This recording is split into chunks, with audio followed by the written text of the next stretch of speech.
Assalamu alaikum. This is me Gule Duba, and today we start the remaining part of Module 5, and that is the characteristics of Prophet Muhammad, peace be upon him. تو آپ صلی اللہ علیہ وآلہ وسلم کے جو characters ہیں، کیونکہ آپ صلی اللہ علیہ وسلم تمام دنیا کے لیے نبی بن کر آئے ہیں، تو اس لیے آپ صلی اللہ علیہ وسلم کے کریکٹرز کو علیحدہ سے ڈسکس کیا گیا ہے.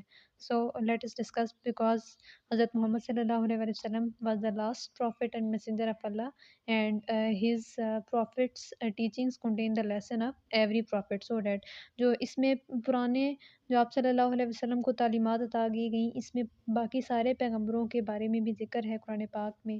تو so it is a complete religion. جو آپ صلی اللہ علیہ وسلم کو ریلیجن عطا کیا گیا وہ کمپلیٹ ریلیجن ہے اور پوری دنیا کے لوگوں کے لیے ہے، پرٹیکولر نیشن کے لیے نہیں ہے. جیسا کہ پہلے جو پیغمبر تھے وہ کسی پرٹیکولر نیشن کے لیے آتے تھے.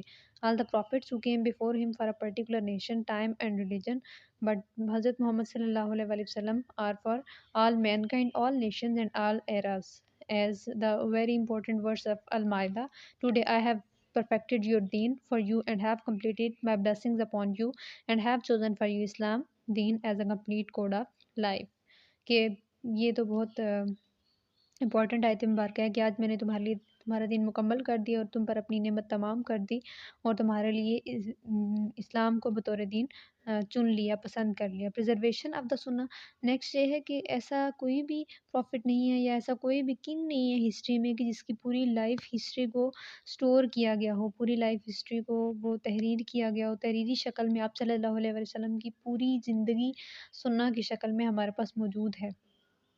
So Allah Almighty preserved the life of our Holy Prophet sallallahu alaihi wasallam in such a way that no other prophet, king, and conqueror or leaders' lives have ever been preserved in human history. یہ تو کیونکہ اللہ تعالیٰ کا یہ فضل ہے کہ اس نے آپ صلی اللہ علیہ وسلم کی زندگی سننا کو یہ لوگوں نے پریزرو کیا اور یہ آج بھی ہمارے پاس موجود ہیں. سورہ النساء میں اللہ تعالیٰ کا فرمان ہے whoever جس نے بھی اوبیز دا میسنجر پیغمبر کی پیروی کی، اوبیز اللہ انڈیڈ، اس نے در حقیقت اللہ تعالیٰ کی پیروی کی. پریکٹیکلٹی. اس کے علاوہ جو آج تک جو بڑے فلاسفر یا تھنکرز ہیں انہوں نے اپنے آئیڈیاز کو پریزنٹ کیا ہے، لیکن عمل کرنا سب کے لیے مشکل ہے because it is a difficult task. So حضرت محمد صلی اللہ علیہ وآلہ وسلم نے ہمیشہ جو بھی ان کے پاس ٹیچنگز آئیں، اللہ تعالیٰ کی طرف سے پیغامات آئے، آپ صلی اللہ علیہ وآلہ وسلم نے اس پر عمل کر کے دکھایا. So the Prophet, peace be upon him, acted upon the divine teachings he conveyed and provided a practical model for humans.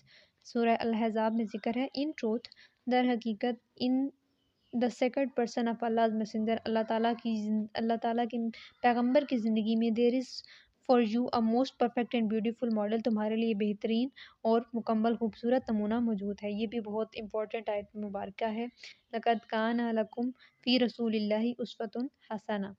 The culmination of prophethood، کہ آپ صلی اللہ علیہ وسلم کے بعد کوئی بھی پروفٹ نہیں ہے، یہ نبوت کا اختتام ان پہ ہوا ہے. اور اس کے بارے میں اللہ تعالیٰ نے قرآن پاک میں فرمایا ہے محمد صلی اللہ علیہ وآلہ وسلم blessings and peace be upon him is not the father of any of your men، یہ آپ میں سے کسی مردوں میں سے کسی کے باپ نہیں، but he is the messenger of Allah، وہ اللہ کے پیغمبر ہیں، last of the prophet، اور آخری نبی ہیں، and Allah is the perfect knower of everything، اور اللہ ہر چیز کا بہتر جاننے والا ہے. کہ اللہ تعالیٰ نے قرآن پاک میں خود بھی واضح الفاظ میں یہ فرما دیا کہ آپ صلی اللہ علیہ وآلہ وسلم آخری نبی ہیں.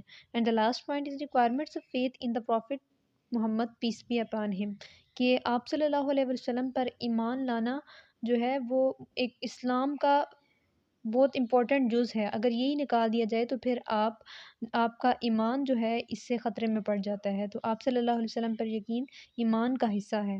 سو those who believe in this most exalted messenger, so جنہوں نے یقین کیا ان پیغمبر پہ، blessings and peace be upon him، and venerate and revere him، اور جنہوں نے انہیں احترام دیا. وینیریشن احترام کو کہتے ہیں، and revere بھی اسی کو کہتے ہیں. and serve and support him، اور ان کو سرو کیا اور ان کو سپورٹ کیا in his دین میں. and follow this light، اور اس روشنی کو فالو کیا that has been sent down with him، جو کہ ان کے ساتھ بھیجی گئی، یعنی کہ قرآن پاک. it is they، یہ وہ ہیں who will flourish and prosper، جو کامیاب ہوئے اور انہوں نے فلاح پائی. سو اس آیت مبارکہ میں اللہ تعالیٰ نے آپ صلی اللہ علیہ وآلہ وسلم کے بارے میں فرمایا ہوا ہے کہ وہ لوگ جو آپ صلی اللہ علیہ وسلم پہ پہلی بات the first requirement is to believe in Prophet peace be upon him. Second is to deserve to be respected. جنہوں نے آپ صلی اللہ علیہ وسلم کی عزت کی کیونکہ آپ صلی اللہ علیہ وسلم ڈیزرو کرتے ہیں رسپیکٹ اور ان کے لیے رسپیکٹ لازم ہے. The third is to provide him support in the matters of religion. اور تھرڈ جنہوں نے ان کو دین میں سپورٹ کیا. The fourth is to follow the light. اور جو ان کی احکامات پہ عمل کرتا ہے جو وہ لے کے آئے ہیں شریعت اس پہ عمل کرتا ہے. اس لائٹ کا کیا مطلب ہے؟ The light here refers to the Holy Quran. So it is the end of the fifth module. Now in the next lecture we will start the module 6. تب تک کے لیے اللہ حافظ. Take care of yourself and others as well.